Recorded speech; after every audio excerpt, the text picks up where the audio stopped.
Our scientist this week, Dr. Louise Nuijens, a former weather girl who loves to travel and is studying how clouds might shape our planet's future. She loves theater, running, backpacking, traveling, and cooking.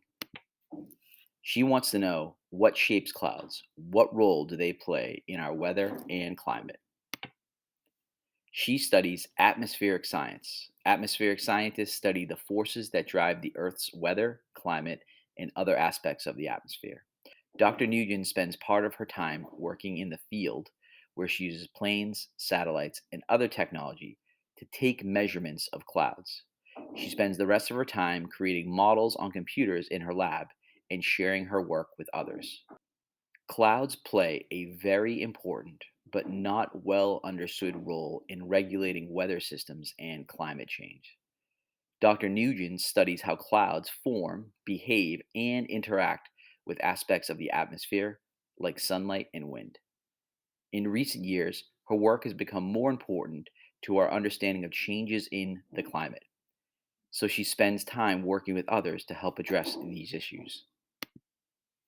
Her path to science: a sky kid. She was born in South Africa, but spent most of her childhood in the Netherlands. She was a shy kid. Her mom would spur her to say hi to the other kids. She often felt teased. There was a lot of emotional bullying. She had a hard time making friends that treated her well. She liked to be comfortable at home with her family. Applying math to the real world. She really liked math and physics in school. She had a teacher who was a meteorologist in the Army and described the field to her as a possibility. She liked the idea of meteorology because it used physics and math in applied ways. She became a physics and math tutor as her first science related job. Studying weather. She went to college to study meteorology at Wageningen University and Research Center in the Netherlands. While in college, she got a job as the weather girl at a popular radio station. She liked the idea of meteorology because so much of our lives are impacted by the weather and it is something we can't change. Discovering clouds. She never intended to study clouds. She just wanted to do a master's project in the US. She learned something about clouds by flying right through them on a small research aircraft.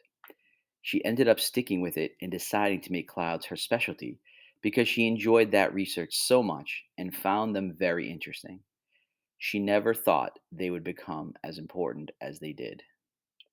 A practical purpose. Later in her career, she realized that clouds are going to play an important role in determining how warm our climate is going to be at the end of the century. It gave her work a different level of importance that she never planned on. Now, part of her work is trying to improve the formulation of clouds in weather and climate models to make better predictions, a complex challenge. Her advice: find people who will celebrate you. A lot of people have been very helpful and supportive, and I've always been surrounded by people who want to help me succeed. Not everyone is like that, but you can look for those people. Science is a uniquely flexible career. Scientists often get to do a lot of different things. It's not like most jobs. Scientists travel, write, and teach. You can also design your workspace. As a woman in science, I find it's easier than some jobs to have a flexible schedule that can make it easier to combine it with your family. You are your own boss in a way. Get ready for teamwork. Science involves a lot of people studying the same thing. Everyone works on a piece, but keep their sights on the big picture.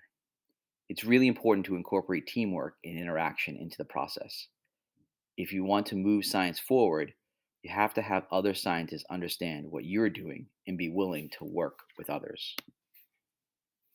And our final quote: I think you have to be ambitious and curious because there are often a lot of things you don't understand. You have to be able to push forward and stay motivated.